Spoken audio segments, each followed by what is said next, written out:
Assalamualaikum warahmatullahi wabarakatuh.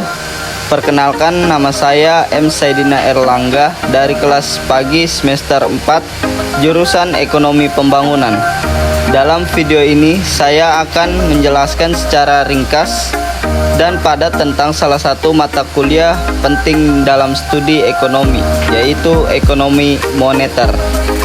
Menurut saya, ekonomi moneter adalah cabang dari ilmu ekonomi yang mempelajari tentang uang, permintaan dan penawaran uang, serta peran kebijakan moneter dalam mengatur kestabilan ekonomi.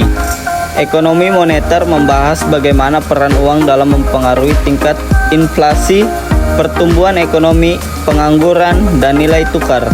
Ilmu ini sangat penting karena dalam dunia nyata, uang bukan hanya alat tukar, tapi juga alat kendali ekonomi.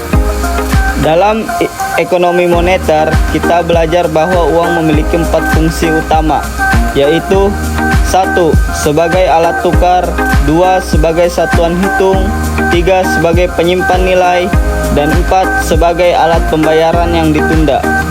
Uang juga terbagi menjadi beberapa jenis seperti uang kartal, uang kertas dan logam, uang giral seperti cek dan saldo, rekening bank, dan saat ini berkembang pula uang digital seperti e-money dan kripto yang ikut memengaruhi sistem moneter modern.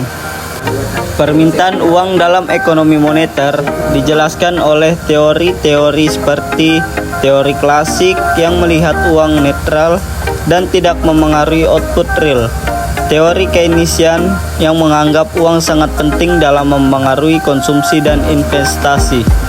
Permintaan uang bergantung pada tingkat pendapatan, suku bunga, harga barang. Sementara itu, penawaran uang dikendalikan oleh otoritas moneter, yaitu Bank Sentral di Indonesia. Tugas ini dilakukan oleh Bank Indonesia yang bertanggung jawab menjaga kestabilan nilai rupiah. Kebijakan moneter adalah instrumen utama yang digunakan untuk mengatur jumlah uang yang beredar. Tujuan utamanya adalah mengendalikan inflasi, menjaga stabilitas nilai tukar, mendukung pertumbuhan ekonomi. Kebijakan ini terbagi menjadi dua. Yang pertama, kebijakan moneter ekspansif, utama meningkatkan jumlah uang beredar saat ekonomi lesu. Yang kedua, kebijakan moneter kontraktif, utama untuk mengurangi uang beredar saat inflasi tinggi. Alat-alat kebijakan moneter antara lain operasi pasar terbuka, penetapan suku bunga acuan, penetapan cadangan wajib minimum, dan intervensi di pasar valuta asing.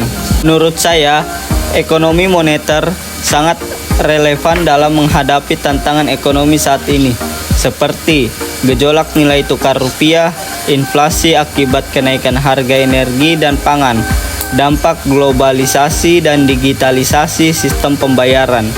Dengan memahami ekonomi moneter, kita bisa menilai apakah kebijakan yang diambil oleh Bank Indonesia sudah tepat atau belum dalam menjaga stabilitas perekonomian nasional. Demikian penjelasan singkat saya mengenai mata kuliah ekonomi moneter. Semoga bermanfaat dan menambah wawasan kita semua sebagai calon ekonomi pembangunan. Wassalamualaikum warahmatullahi wabarakatuh. Terima kasih.